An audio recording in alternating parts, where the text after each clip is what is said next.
Assalamualaikum warahmatullahi wabarakatuh. Nama saya Miftah Salahuddin. Saya dari kelas 4A reguler Pagi Banjarbaru. Di sini saya akan mempresentasikan materi tentang sistem operasi terdistribusi. Latar belakang. Perkembangan pesat teknologi informasi menyebabkan bertambahnya permintaan suatu sistem, baik berupa perangkat keras maupun perangkat lunak yang dapat digunakan dengan baik dan cepat. Permintaan yang terus bertambah ini tidak sebanding dengan kemampuan perangkat keras yang ada. Salah satu cara untuk mengatasi hal itu dibuat pengembangan di sisi perangkat lunak dengan membuat suatu sistem virtual di mana beberapa perangkat keras atau komputer dihubungkan dalam jaringan dan diatur oleh sebuah sistem operasi yang mengatur seluruh proses yang ada pada setiap komputer tersebut, sehingga memungkinkan proses berjalan dengan cepat. Ini adalah contoh bagaimana Google melakukan pencarian. Sistem operasi yang mengatur proses ini sering disebut sebagai sistem operasi terdistribusi atau distributed operating system.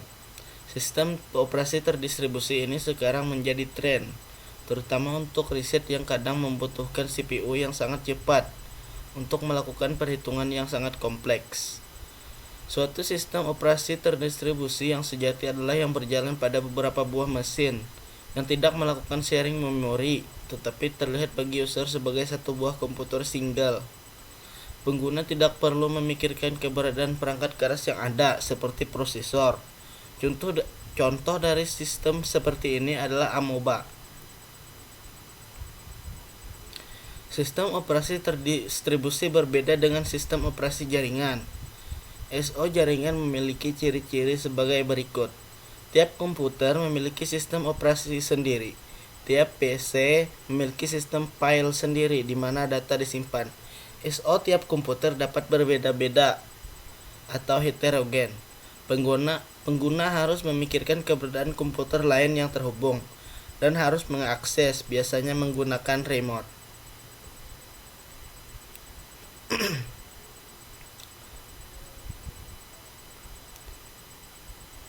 Sistem operasi adalah sekumpulan software yang mengatur sumber daya di hardware komputer dan memberikan layanan bagi program komputer. Sistem operasi merupakan komponen penting dari sistem perangkat lunak dalam sebuah komputer. Program aplikasi biasanya membutuhkan sistem operasi untuk bisa berfungsi. Untuk fungsi hardware seperti input atau output dan alokasi memori, sistem operasi berfungsi sebagai perantara antara program dengan komputer hardware. Meskipun demikian, aplikasi dijalankan secara langsung oleh hardware dan biasanya akan melakukan sistem call ke fungsi DOS atau di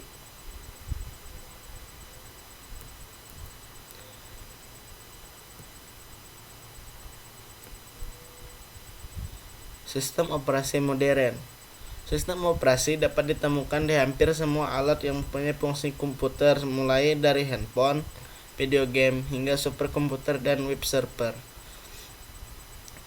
Contoh sistem operasi modern adalah Android, BSD, iOS, Linux, macOS X, Microsoft Windows, dan IBM ZOS. Semuanya kecuali Windows dan ZOS mempunyai akar yang sama, yaitu Unix. Tipe sistem operasi real time. Yang pertama, real time. Sistem operasi real time adalah sebuah sistem operasi multitasking yang ditujukan untuk menjalankan aplikasi real time. Sistem operasi real time biasanya menspesialisasikan pada algoritma schedule atau penjadwalan, sehingga mereka dapat mencapai perilaku yang deterministik. Tujuan utama sebuah sistem operasi real time adalah respon yang cepat dan dapat diprediksi untuk berbagai kejadian. Sistem operasi ini dirancang berdasarkan event driven atau time sharing atau keduanya. Sebuah sistem event driven melakukan switching antar task berdasarkan prioritas atau kejadian. event dari luar. Sementara sistem operasi time sharing melakukan switching antar task berbasis pada interupsi clock. 2. Multi-user. Sistem operasi multi-user memungkinkan banyak pengguna untuk mengakses sistem komputer pada saat yang sama.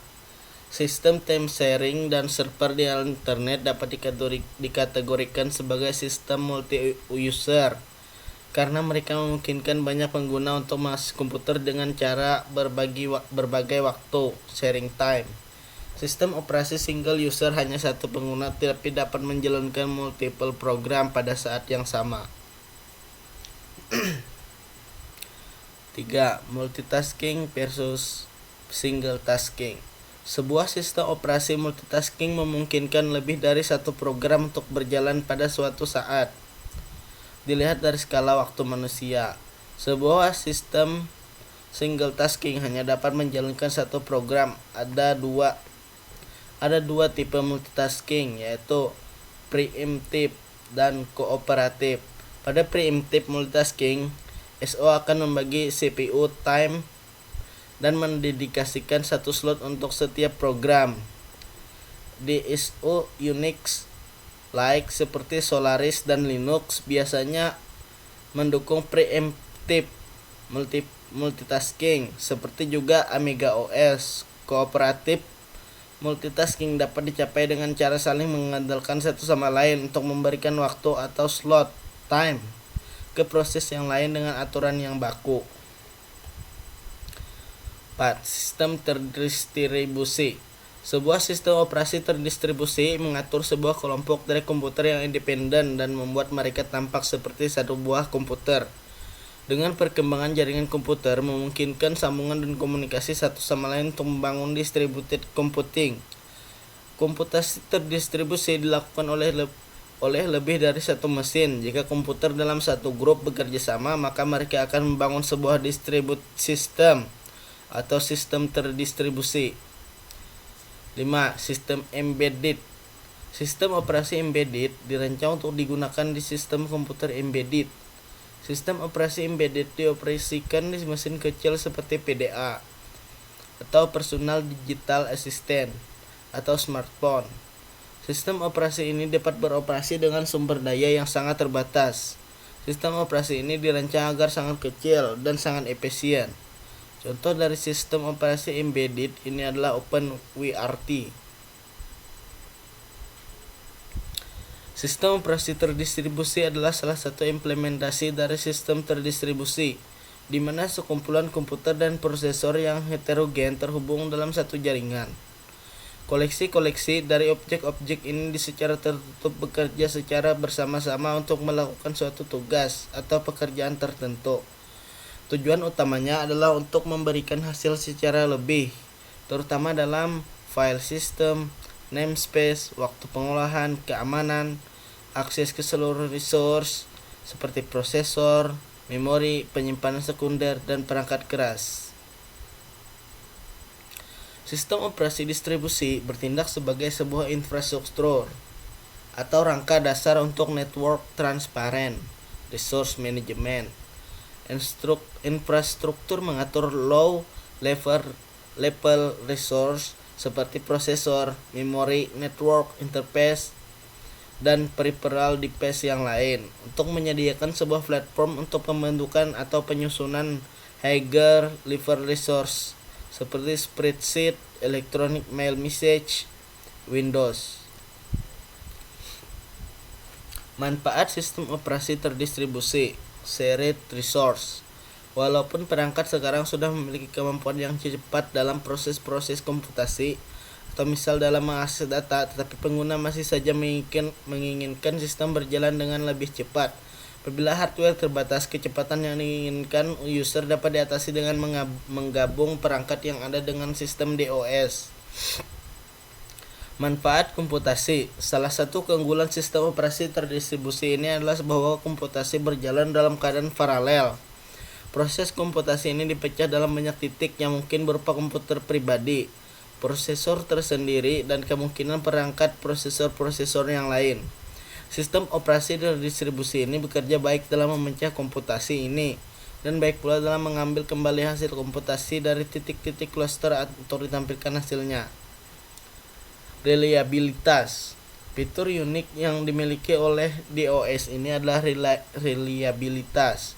Berdasarkan desain dan implementasi dari desain sistem ini, maka hilangnya satu mode tidak akan berdampak terhadap integritas sistem. Hal ini berbeda dengan PC.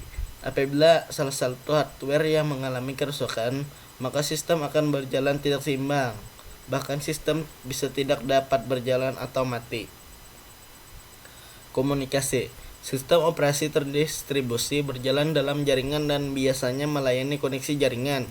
Sistem ini umumnya digunakan user untuk proses networking.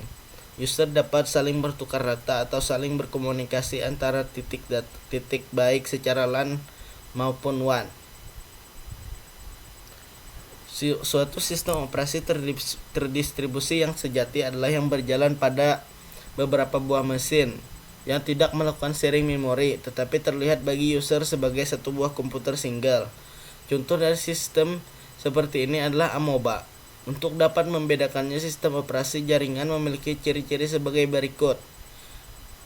Tiap komputer memiliki sistem operasi sendiri. Tiap personal komputer memiliki sistem file sendiri di mana data-data disimpan. Sistem operasi tiap komputer dapat berbeda-beda atau heterogen. Pengguna harus memikirkan keberadaan komputer lain yang terhubung dan harus mengakses, biasanya menggunakan remote login atau telnet. File system dapat digunakan dengan dukungan NFS system. Contoh dari sistem ini adalah Unix dan Linux server. Ini adalah sebuah contoh skema NOS. Komunikasi kelompok. Dalam sistem tersebar, komunikasi dapat melibatkan banyak proses sekaligus, tidak hanya dua. Misalnya sekelompok file server memberi layanan file dan menyediakan kemampuan fault tolerance. Pada sistem fault tolerance, klien mengirim pesan ke semua server untuk menjamin dilayani oleh satu server.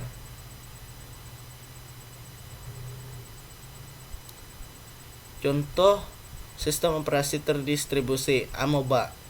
Amoeba adalah sistem berbasis mikrokernel yang tangguh yang menjadikan banyak workstation personal menjadi satu sistem terdistribusi secara transparan.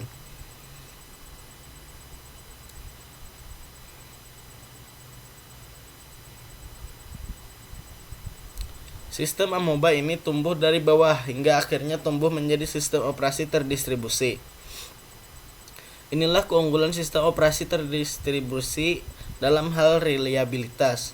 Apabila ada satu unit pemproses yang mati, maka proses yang dialokasikan harus di-restart. Tetapi integritas sistem tidak akan terganggu apabila proses deteksi berjalan dengan baik.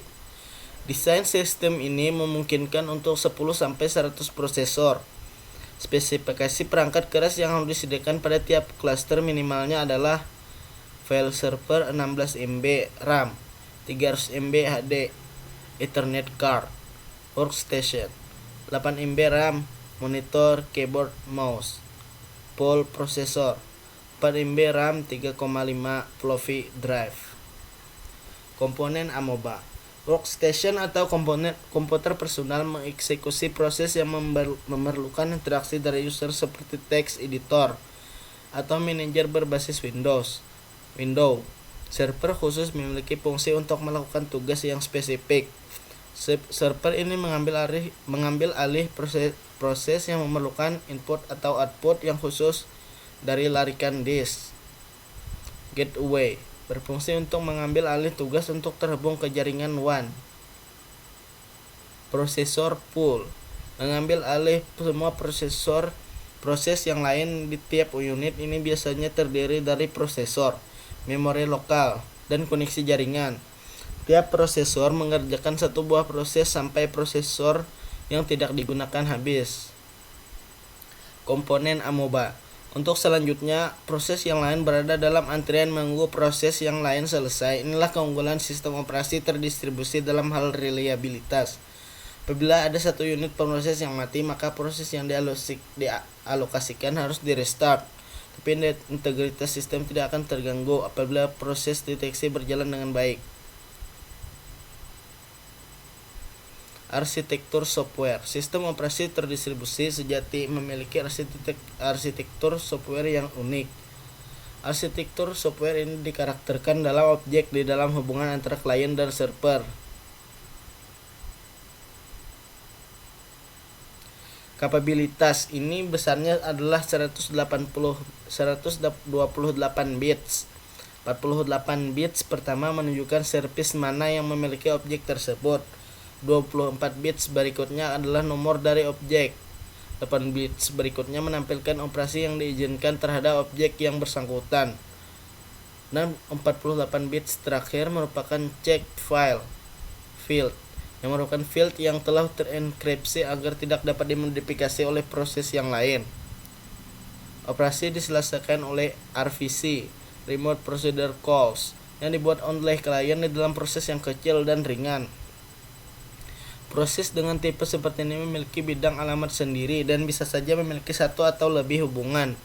Hubungan ini ketika berjalan memiliki program counter dan stack sendiri, tapi dapat saling berbagi kode dan data antara hubungan lain di dalam proses.